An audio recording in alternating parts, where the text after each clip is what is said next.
आत्ता झाली रेल्वे तर झाली, नाही तर ही रेल्वे पुन्हा नाही. समृद्धीचा मोठा मार्ग आपला कायमचा थांबून जाणार आहे. खरं म्हणजे सगळ्या मान्यता जर झालेल्या होत्या, कर्जाचं मंजुरी सुद्धा झालेली होती, पूर्णपणे जो रूट होता तो ठरवण्यात आलेला होता. त्या रूटला जिथं काम थांबलं तिथून त्यांनी सुरू करावं, एवढंच करावं, एवढीच अपेक्षा आहे सरकारकडून. की रेल्वे तुमच्या काळात सुद्धा होऊ शकली असती. तुमच्याकडे सत्ता असताना आपल्याकडे बराच वेळ होता, मग तेव्हा रेल्वे का नाही आली, असे आरोप तुमच्यावर केले जातात. रेल्वे हा काय प्रकल्प छोटा नाहीये. सातत्यानं पाठपुरावा केल्यानंतरच तो मार्गी लागतो, ही वस्तुस्थिती आहे. ही काय गार्डनची रेल्वे नाही आणली आणि बसवली नाही. आता चाकोडकरांची समिती गठीत करण्यात आलेली आहे. मी असं म्हणतो की ज्यावेळेस केंद्रीय सर्व पातळ्यांची मान्यता मिळाली या रेल्वेला, म्हणजे रेल्वे मंत्रालयाची मिळाली, त्यावेळेस JMRT यांच्या अडचणीचं नव्हतं का त्यांना? याचा त्यावेळेस JMRT हा विषय नव्हता, की अडचणीचं वाटत नव्हतं. मग आता अचानक का अडचणीचं वाटायला लागलं? आणि आता पुन्हा काकोडकरांची समिती येतं, आता शून्यापासून सुरुवात केली तुम्ही. नमस्कार, थॉट्स ऑफ महाराष्ट्रमध्ये आपल्या सर्वांचं खूप खूप स्वागत आहे. मी आकाश पाटील आणि आज आपण अशा महत्त्वाच्या विषयावर बोलणार आहोत की तो फक्त संगमनेरचा विषय नाही आहे, तर पूर्ण महाराष्ट्राच्या विकासाशी जुडलेला प्रश्न आहे. आणि असा एक प्रश्न ज्यावर अनेक चर्चा झाल्या, पाठपुरावा झाला आणि आजही तो अनेक संगमनेरकरांच्या मनात जिवंत आहे. तो प्रश्न म्हणजे संगमनेरच्या रेल्वेचा प्रश्न. अनेक वर्ष ज्यांनी या विषयाचा सातत्याने पाठपुरावा केला, प्रत्येक स्तरावर प्रयत्न केले आणि संगमनेरच्या रेल्वेचं स्वप्न कधीच विझवलेलं नाही. आणि जेव्हा विचार महाराष्ट्राचा असतो आणि प्रश्न संगमनेरच्या आणि आसपासच्या विभागाच्या विकासाचा असतो, तेव्हा एक नाव आपोआप डोळ्यासमोर येतं, ते म्हणजे लोकनेते माननीय बाळासाहेब थोरात साहेब. थॉट्स ऑफ महाराष्ट्रमध्ये तुम्ही आल्याबद्दल खूप खूप आभार. तर पुणे संगमनेर नाशिक या रेल्वे मार्गाचं स्वप्न नेमकं कसं सुरू झालं, त्यामागचं सत्य काय आणि हे स्वप्न पूर्ण होण्यासाठी नेमका किती मोठा संघर्ष करावा लागला, हे आज तरुण पिढीला माहिती नाही आहे. आणि बरीच लोकांची अनेक प्रश्न आहेत. त्यामुळं आज आपण या संपूर्ण रेल्वे मार्गाचा, या प्रवासाचा इतिहास सुरुवातीपासून तर आतापर्यंत आपण तुमच्याकडून जाणून घेऊ. तर सर्वात पहिले आम्हाला हे सांगा, पुणे संगमनेर नाशिक रेल्वेची कल्पना नेमकी कधी आणि कशी सुरू झाली, या विकासाची सुरुवात नेमकी कशी झाली? हा फक्त संगमनेर पुरता मर्यादित विषय नाही, कारण हा गोल्डन ट्रँगल आहे. नाशिक, मुंबई, पुणे आणि पुन्हा पुणे, नाशिक, हा गोल्डन ट्रँगल आहे. एक देशातला एक विकसित अत्यंत महत्त्वाचा भाग आहे. आर्थिकदृष्ट्या सुद्धा खूप विकसित आहे. सह्याद्रीच्या रांगा आहेत, धरणं आहेत, इंडस्ट्री आहे, मोठाली महानगरं आहेत. त्यामुळं कोणत्याही परिस्थितीमध्ये नाशिक मुंबई जशी जोडली गेलेली आहे किंवा मुंबई पुणे जोडलं गेलं आहे, तसं नाशिक पुणे जोडलं हे सुद्धा महत्त्वाची गोष्ट होती. परंतु तशी रेल्वे लाईन नव्हती आणि ती होणं आवश्यक आहे, हे अत्यंत सगळ्यांच्या मनामध्ये होतं. मला आठवतं की 1985 साली मी ज्यावेळेस निवडणुकीला उभा राहिलो आणि त्यावेळेस सगळ्या लोकांची एकत्र, सर्व उमेदवार एका वेळेस असायचे, सगळ्यांना प्रश्न विचारले जायचे. त्यामध्ये हा प्रश्न विचारला गेला होता आणि त्यावेळेसच मी सांगितलं की या क्षणापासून त्या प्रयत्नाला सुरुवात होईल. आणि खरं सांगतो मी की त्यानंतर मी लगेच सुरुवात केली. त्या व्यतिरिक्त या प्रकल्पासाठी तुम्ही नेमके काय काय प्रयत्न केले? सरकार, रेल्वे मंत्रालय आणि रेल्वे प्रशासनाला हा प्रकल्प किती महत्त्वाचा आहे हे पटवून देण्यासाठी तुम्ही कोणकोणत्या स्तरावर पाठपुरावा केला, प्रयत्न केले? मी आमदार झालो, खरं म्हणजे हा केंद्राचा विषय. मी आमदार झालो, परंतु आपण आग्रह धरला पाहिजे, ही रेल्वे झाली पाहिजे, या दृष्टीने प्रयत्नाला सुरुवात केली. मला एकदम 85 पासूनचे काही असे कागद उपलब्ध नाही, परंतु 1998चा आज एक पत्र माझं उपलब्ध आहे की जे मी नितीश कुमारांना लिहिलं होतं. आणि त्यामध्ये मी आग्रह धरला होता की अशा प्रकारची नाशिक पुणे ही रेल्वे होणं अत्यंत आवश्यक आहे, गोल्डन ट्रँगलच्या दृष्टीनं, या विभागाकरता आणि देशासाठी सुद्धा, कारण देशसुद्धा या विभागाशी जोडला जातो.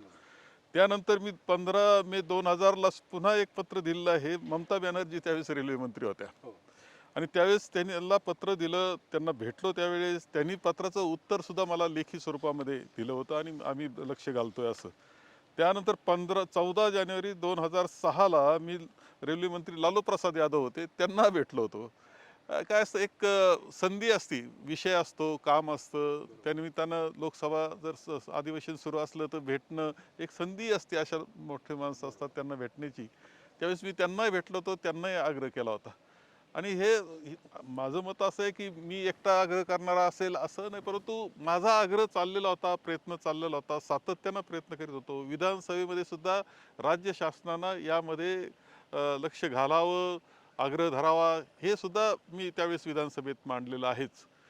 परंतु त्यात महत्त्वाची गोष्ट जी घडली ती 2012ला ज्यावेळेस डॉक्टर मनमोहन सिंगजी हे पंतप्रधान होते, आदरणीय सोनियांच्या नेतृत्वाखालचं सरकार होतं.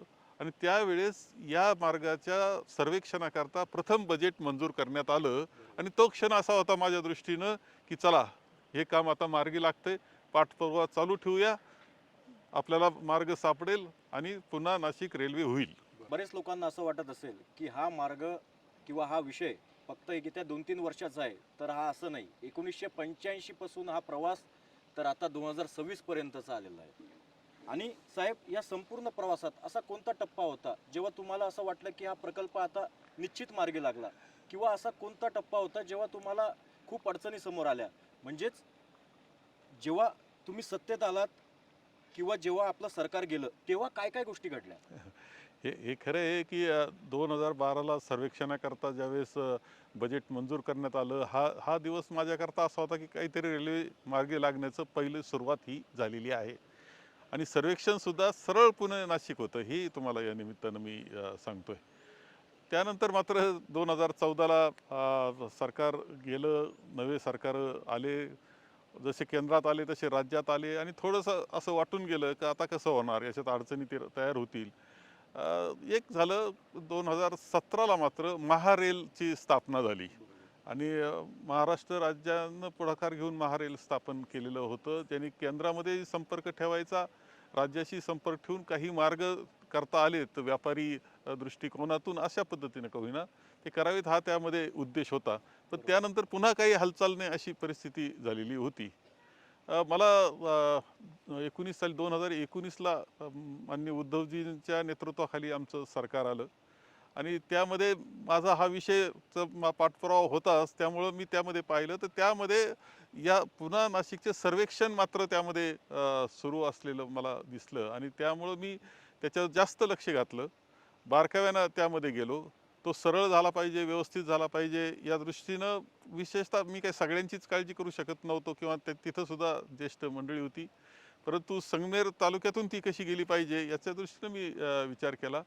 त्यावेळेस दिलीपराव वळसे पाटलांना मी या विषयात बरोबर घेतलं.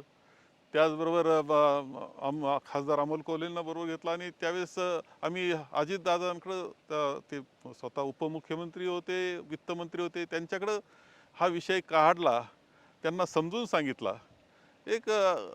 अजितदादांचं स्वभावाचं एक वैशिष्ट्य होतं, एखादा विषय त्यांना पटला, आवडला आणि व्हावा असं वाटलं तर त्याला गती देण्यामध्ये ते माहीर होते. त्यांनी लगेच त्या विषयाची आमची बैठक घेतली, तरतूद केली. कारण त्यामध्ये असं आहे की 60% हे कर्ज आहेत, 20% हे राज्य शासन आणि 20% केंद्र सरकारनं द्यायचे, असं साधारणतः सूत्र त्याच्यामध्ये होतं. त्या दृष्टीनं 20% करता तरतूद महाराष्ट्र शासनाची आम्ही ठराव केला कॅबिनेटचा, त्याची तरतूद केली. केंद्राच्या ज्या मान्यता पाहिजे त्याकरता आग्रह करून त्या मान्यता पूर्ण करून घेतल्या. एवढंच नाही तर 1000 कोटी रुपये हे भूसंपादनाकरता त्यावेळेस देण्यात आले, लगेच देण्यात आले. आणि चला भूसंपादन सुरू करा असं सांगण्यात आलं. खरं म्हणजे भूसंपादन सुरू झालं. त्यामध्ये जवळपास 600-650 कोटी रुपयाचा खर्च त्यामध्ये झालेला आहे भूसंपादनाचा. म्हणजे रेल्वे मार्ग निश्चित झाला, त्याचे गट निश्चित झाले, सर्वे नंबर गट जे म्हणतो आपण ते निश्चित झाले.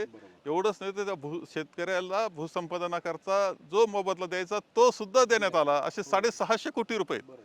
आता हे सगळं सगळं झालं आणि आम्हाला असं वाटत होतं की आता हा रेल्वे मार्ग मार्गी लागला. भूसंपादन सुरू झालं, मार्ग निश्चित आहे, भूसंपादन सुरू झालं आहे, सगळ्या मान्यता झाल्या आहेत, केंद्र पातळीच्या, राज्य पातळीच्या सगळ्या मान्यता झाल्या आहेत. याचा अर्थ हा मार्ग लागला आहे. आम्ही असं ठरवलं त्यावेळेस की 2027मध्ये ही रेल्वे सुरू झाली पाहिजे, हे सुद्धा निर्णय आम्ही केला. आणि त्या दृष्टीने तयारीला लागलो. नंतर सरकार आमचं गेलं आणि तिची गती मंद झालेली आम्हाला दिसली. बरोबर. म्हणजे आज आपण बोलतोय तर पुढच्या 5-6 महिन्यात रेल्वे इथून धावली असती. 27 मध्ये तर कोणत्या बरोबर. परिस्थितीत धावणारच होती, म्हणजे पुढच्या वर्षामध्ये ती रेल्वे आपली सुरू झाली असती. पण आता सर्वात मोठी जी अडचण झाली की या रेल्वेचा मार्ग बदलला गेला. आता 2 दिवसापूर्वी या विषयावर पुनर्विचार करण्यासाठी एक कमिटी गठीत करण्यात आली. या सरकारच्या निर्णयाकडे तुम्ही कसं बघताय? खरं म्हणजे रेल्वेचा मार्ग बदलण्याचं कारणच मला समजत नाही. एक तर असं आहे की हा रेल्वे मार्ग जो आहे तो सरळ मार्ग आहे. शेवटी तुम्ही एखादा त्रिकोण जोडत असताना कसा जोडला जाईल? बरं, आता ज्यावेळेस केंद्राच्या सर्व पातळीच्या मान्यता झाल्या, नीती आयोगाची मान्यता, केंद्रीय मंत्रालय याची रेल्वे मंत्रालयाची मान्यता, केंद्र सरकारची मान्यता, राज्य सरकारची मान्यता, बँकेच्या कर्जाकरता सुद्धा मान्यता, असं ज्यावेळेस होतं त्यावेळेस JMRT हा विषय आला नसेल का? JMRT जर त्यावेळेस विषय आलेला असेल तर आताच कसा तो म्हणजे त्यावेळेस तो प्रश्न सुटलेला होता, तो विषयच नव्हता. असं असताना हा अचानक कसा पुढं आला हे काही समजायला तयार नाही आणि त्याच्यातून ती थांबवली गेली. आणि नवा मार्ग जो सांगितला जातो आहे ते सुपा MIDC सांगतायत. सुपा MIDC पासून आताही रेल्वे मार्ग फक्त 12 किलोमीटर दूर आहे. राहुरीला रेल्वे आहे, श्रीरामपूरला रेल्वे आहे, कोपरगावला रेल्वे आहे, शिर्डीला सुद्धा रेल्वे येते. म्हणजे शिर्डी रेल्वेपासून वंचित असं नाही. इकडच्या मार्गाने जोडायचं असेल तर कसं जोडता येईल त्याबद्दल आमची काही हरकत असण्याचं काही कारण नाही. परंतु आता जो मार्ग सांगतायत ते सुप्या MIDCचं उदाहरण देत आहेत, तिथं जोडलेलंच आहे. आणखी काय करणार आहे त्यामध्ये? म्हणजे जे त्याचा पर्याय जे दाखवतायत तो समर्थनीय आम्हाला काही वाटत नाही. ही वस्तुस्थिती त्यामध्ये आहे. आणि जी आता नवी समिती गठीत करण्यात आली आहे त्याबद्दल तुम्ही काय सांगाल? नाही, आता काकोडकरांची समिती गठीत करण्यात आलेली आहे. मी असं म्हणतो की ज्यावेळेस केंद्रीय सर्व पातळ्यांची मान्यता मिळाली या रेल्वेला, म्हणजे रेल्वे मंत्रालयाची मिळाली, केंद्र सरकारची मान्यता मिळाली, नीती आयोगाची मान्यता मिळाली, अर्थ विभागाची मान्यता तिथली मिळाली, बँकेची सुद्धा कर्जाकरता मान्यता मिळाली, महाराष्ट्र शासनाच्या सगळ्या मान्यता मिळाल्या, त्यावेळेस JMRT यांच्या अडचणीचं नव्हतं का त्यांना?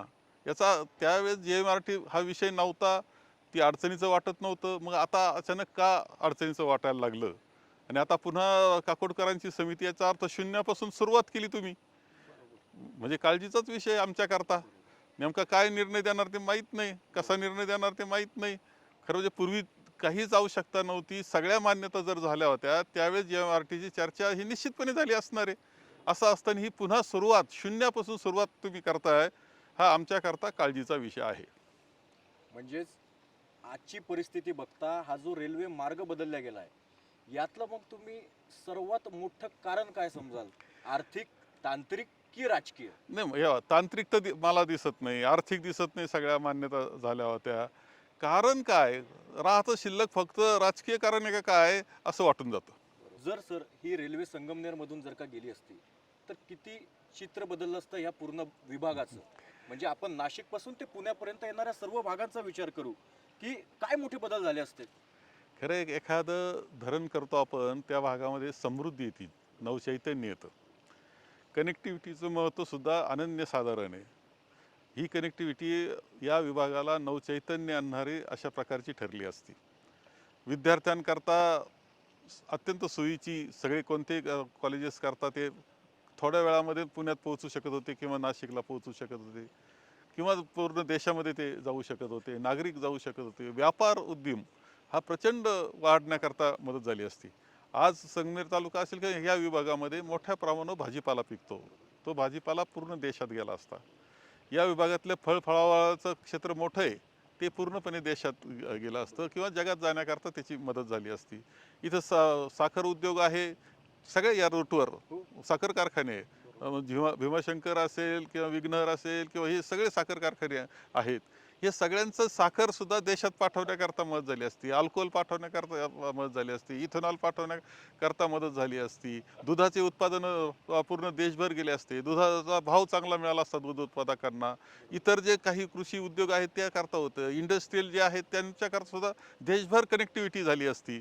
आज इथे इथे जो माल तुम्ही भरणार तो पूर्णपणे श्रीनगरला सुद्धा जाऊ शकत होता किंवा कन्याकुमारीला जाणार होता.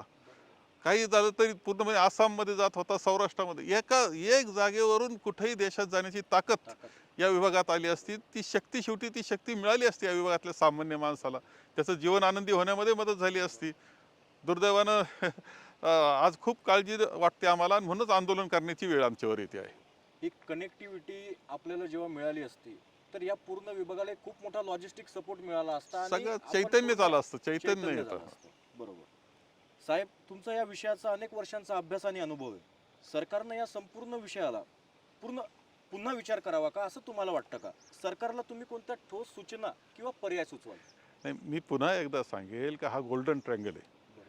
नाशिक, पुणे, मुंबई आणि मुंबई नाशिक, आणि हा देशातला सगळ्यात विकसित अशा प्रकारचा भाग आहे. मोठी लोकसंख्या इथे आहे, महानगरं आहेत, सह्याद्रीचा पर्वतरांगा आहे, त्याच्यामध्ये धरणं आहेत, इंडस्ट्री आहे, शेती आहे, आणि तो पूर्णपणे देशाशी जोडणं आवश्यक आहे. देशाशी जोडायचा असेल तर हा ट्रँगल पूर्ण करणं आवश्यक आहे. तो पुन्हा नाशिकनं पूर्ण होणार आहे. आता यामध्ये माझं एकच अपेक्षा आहे की असं आहे की सरकारने काय करायचं, सरकारकडून वेगळी अपेक्षा काही नाही. खरं म्हणजे सगळ्या मान्यता जर झालेल्या होत्या, कर्जाचं मंजुरीसुद्धा झालेली होती, पूर्णपणे जो रूट होता तो ठरवण्यात आलेला होता, त्या रूटला जिथं काम थांबलं तिथून त्यांनी सुरू करावं, एवढंच करावं, एवढीच अपेक्षा आहे सरकारकडून. बरोबर. अजून एक प्रश्न जो सध्या ऐकायला मिळतोय की रेल्वे तुमच्या काळात सुद्धा होऊ शकली असती. तुमच्याकडे सत्ता असताना आपल्याकडे बराच वेळ होता, मग तेव्हा रेल्वे का नाही आली, असे आरोप तुमच्यावर केले जातात. याला तुम्ही कसं उत्तर द्याल? नाही नाही, हा प्रश्न अत्यंत बालिशपणाचा आहे. रेल्वे हा काय प्रकल्प छोटा नाही आहे. सातत्यानं पाठपुरावा केल्यानंतरच तो मार्गी लागतो, ही वस्तुस्थिती आहे. ही काय गार्डनची रेल्वे नाही आणली आणि बसवली. त्यामुळं असं म्हणणं बालिशपणाचं आहे. आणि राजकारण म्हणूनच तुम्हाला बोलायचं असेल तर आम्हाला राजकारण त्यामध्ये बोलता येईल. आम्ही होतो तसे तुम्ही तुम्ही होते ना 35 वर्ष इथं खासदार. मग त्यावेळेस तुम्ही काय केलं, असा प्रश्न मला उलटा विचारता येणार नाही का? याच्यामध्ये या राजकीय असं खेळी करू नये या मताचा मी आहे. मग आज या परिस्थितीत पुढची दिशा काय असायला हवी? सरकारनं कोणती पावलं उचलायला हवी? आणि संगमनेरकरांची आणि या रेल्वे मार्गात येणाऱ्या सर्व भागांची भूमिका काय असायला पाहिजे? नाही नाही, मी तर सांगितलं की सरकारनं काही नाही, आता जिथं काम थांबलं तिथून सुरू करावं ही अपेक्षा सरकारकडून आहे. भूमिका आमच्या सगळ्यांची आग्रहाची असली पाहिजे, कारण आता झालं तरच होणार आहे, नाही तर पुढच्या पिढ्यानपिढ्या या या चांगल्या कनेक्टिव्हिटीपासून वंचित राहणार आहेत, समृद्धीपासून वंचित राहणार आहे. त्यामुळं सगळ्यांनी याच्यामध्ये आपला आवाज उठवला पाहिजे, सरकारला जागं केलं पाहिजे. सरकारकडून हक्काची जो रेल्वे आहे आपली, जी आज हक्काची ठरलेली आहे मान्यतेमुळं, ती आपण घेतली पाहिजे, एवढीच माझी इच्छा राहील.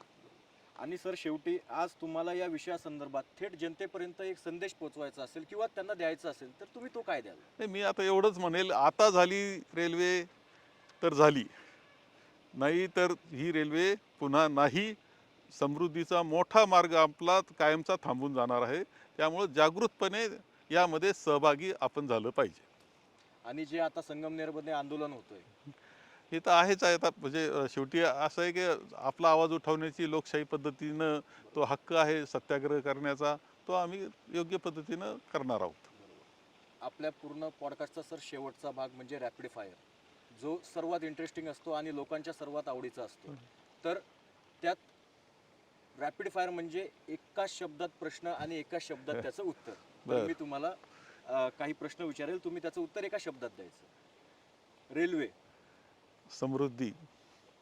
संगमनेर, संगमनेरला ती मिळालीच पाहिजे. जनता, जनतेत सहभागी व्हावं, संघर्ष, हा आम्ही कायम करत आलो, यशस्वी होत आलो. भविष्य, भविष्य रेल्वे झाली तर उज्ज्वल भविष्य. 9 ऑगस्ट. हां, जसे क्रांती दिन तसं रस्ता रोको आंदोलन सुद्धा, चक्काजाम. बरोबर. साहेब, तुम्ही आज या पूर्ण विषयाचा इतिहास, त्यामागचा संघर्ष, प्रयत्न खूप मोकळेपणानं सांगितला.